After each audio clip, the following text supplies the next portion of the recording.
What is going on, guys, and welcome back to the channel. If you're brand new to the channel, we cover all things Manchester United on this channel.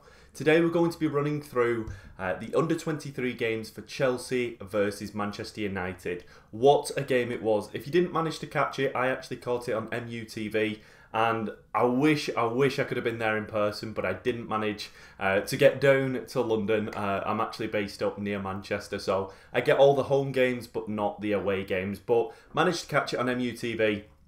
Really good watch overall from the lads again.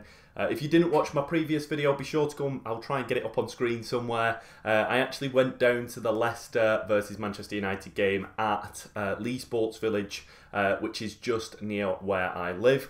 Managed to watch the 2-2 game in person, so really good watch. And again, sadly, this game did actually end in a 1-1 draw, but nevertheless, I said it in the last video, I'll try and kind of repeat it as much as I can. If you are brand new to the under-23s, the under-23s is more about the development of players.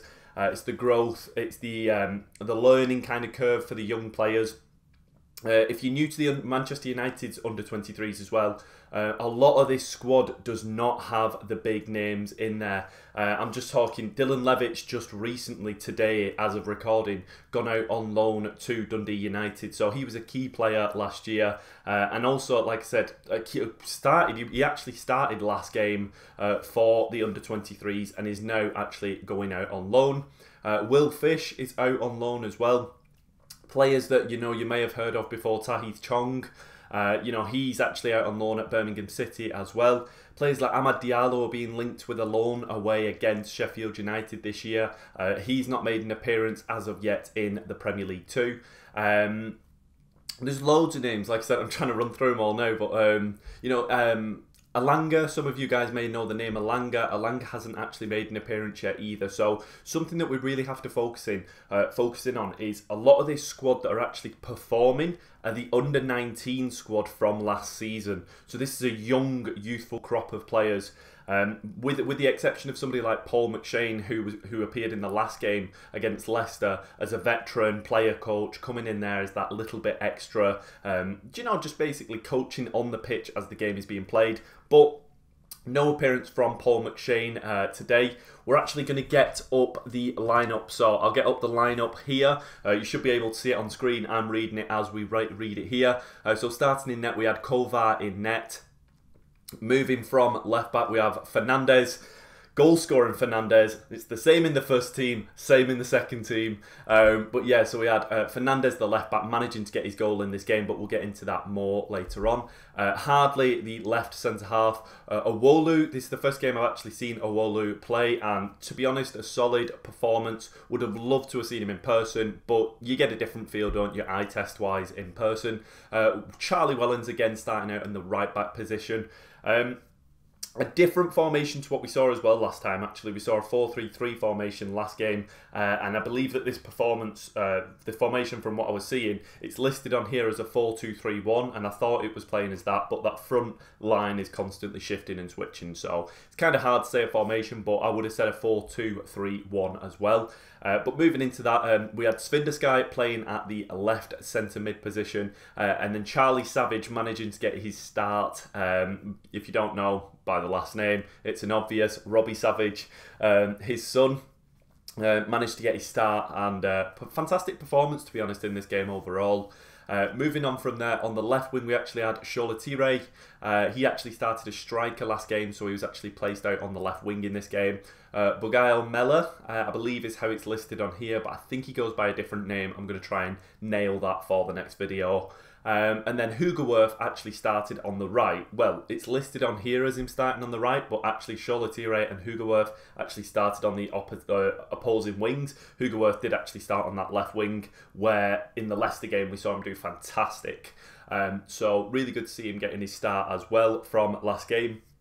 And then up top, of course, Charlie McNeil. So overall, a very solid team, a young team to be expected, but none of the big names, as we mentioned. There's none of these big names that you become accustomed to or aware of. It's not like we have anybody coming back from injury who's playing in these games.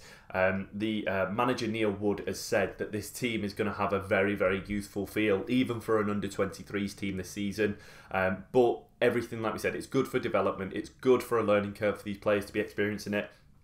On paper, 2 draws isn't the best way to start the league, but I've kind of done a play-by-play of the game, so I'll get into that just now. But yeah, like I said, on paper, it doesn't seem the best 2 draws to start off the league, but they have been solid performances, and they've also been comebacks. We've been, in the first game, we were 2 goals down, and then we managed to come back to 2-2. In this game, we were 1-0 down, and to be fair, to a 10-man Chelsea squad to have gone 1-0 down is a bad start, to be honest. It's not the best. But the fact that we managed to get it back, they scored from a penalty, we scored from open play. So I know a goal means a goal, you know, a goal is still 1 goal each, but an open play goal always feels more legitimate than a penalty as such. And a penalty that shouldn't have stood, but yeah, so I wrote down a few notes. So overall, like I said, from the start, Charlie Savage looked really, really good in that midfield. I wouldn't be surprised to see him starting a lot more often now that Dylan Levitt has actually gone on loan to Dundee United. And to be honest, bring it on. He looks fantastic. So 7 minutes in, Charlie McNeil, the striker, managed to get a shot away, and it did actually come away as a parry from the goalkeeper. And then luckily, on the rebound, I say luckily, but on the rebound, it did actually fall to Charlie Savage, and he managed to get a shot away, but the keeper did actually manage to tip it out, and it did go out for a corner. So nothing came of it, but a great start. And to be honest, that was consistent throughout the beginning, kind of, I would say, around about the first 20 minutes. To be honest, I was shocked. It did seem like United were piling on the pressure consistently. Half chances, defenders just getting in the way of shots, goalkeeper parrying it away for Chelsea. Just overall, like I said, I was expecting a stronger team from Chelsea, but from what I was hearing from the commentators, I don't know too much about Chelsea's squad, but I think they're in a very similar situation to us, which this is a youthful squad that has been pushed through, probably the under-18s from last season, but once again, getting pushed further through the season to further the development. So yeah, it's a youthful squad as well, but you know, still a very good game overall. So as I mentioned, it was all attack for the first couple of minutes. Here at 12 minutes, I had that Charlie, I think it was Charlie Savage again, with a great pass through the right-hand side up to Sholatire. Sholatiri's on the right wing edge of the box, does a lovely kind of play ball forward, like he knocks it forward around the Chelsea defender, manages to get on the ball and get a shot away, but sadly nothing comes of it and it was saved. Chelsea did start to grow into the game after this, starting to take a little bit more control in the game. Things got a bit nervy. And I would say, like I said, that was probably from around about the 20th, 25th minute, they started to grow into it. At the 32nd minute, Chelsea, Wareham missed the shot. It was crossed in from the right-hand side, and he just didn't get to his body to adjust to it. But still, like I said, these chances and shots were starting to open up.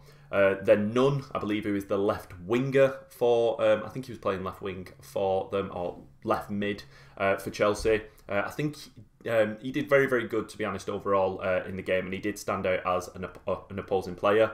But the ball came over from a deflection